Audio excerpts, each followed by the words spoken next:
Hey guys, welcome to Outdoor Photo. Thank you very much for joining us for another quick review and a look at this incredible little camera. This is the EOS R8, 24 megapixels, 6 frames per second. You can ramp it up to 40 frames per second in the electronic shutter, but it does come with some caveats.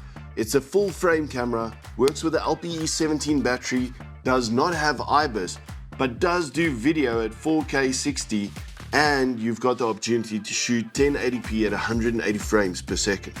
This is such a powerful little unit, and let's just have a look at the performance that it delivers outdoors. So I'm going to take this thing and run outside and go and have a look at what this can deliver.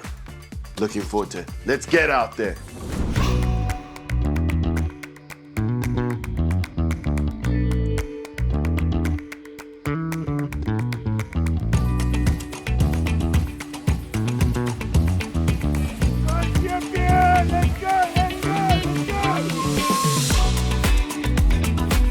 Looking at the R8, the wonderful thing about it is 24 megapixels, super light and compact, it's easy to use.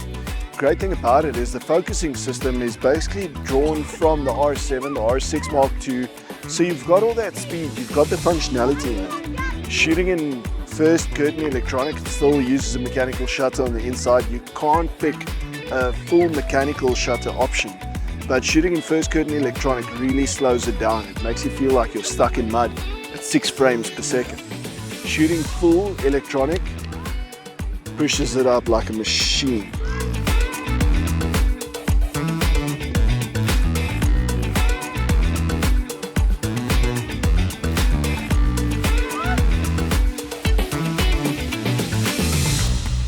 Another big difference between the R6 Mark II and the R8 is the lag. From the R8, from pressing the shutter to when the image actually is taken, it's quite a significant amount of time. So you have to kind of anticipate something happening to make sure you get that shot.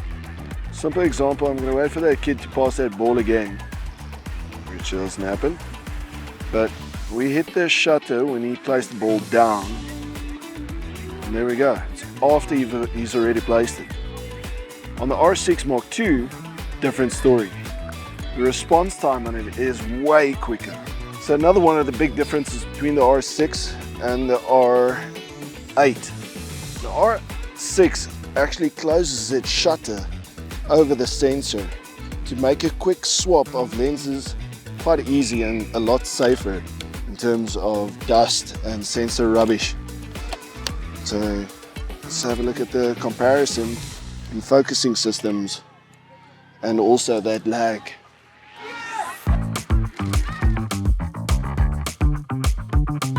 So looking at the R6 Mark II versus the R8.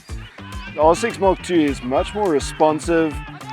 The R8 is super fast, but the R6 is definitely that step faster. There's hardly any lag. Yes. Literally from pressing the shutter to when the actual shot is taken, the lag is a lot less than on the R8. Similar, you'll get a step up to the R3, but man, if I'm a dad or a mom just looking at shooting my kids at sport, at school, getting out, taking some wildlife shots, getting some bird shots, it is incredible technology that I can highly recommend.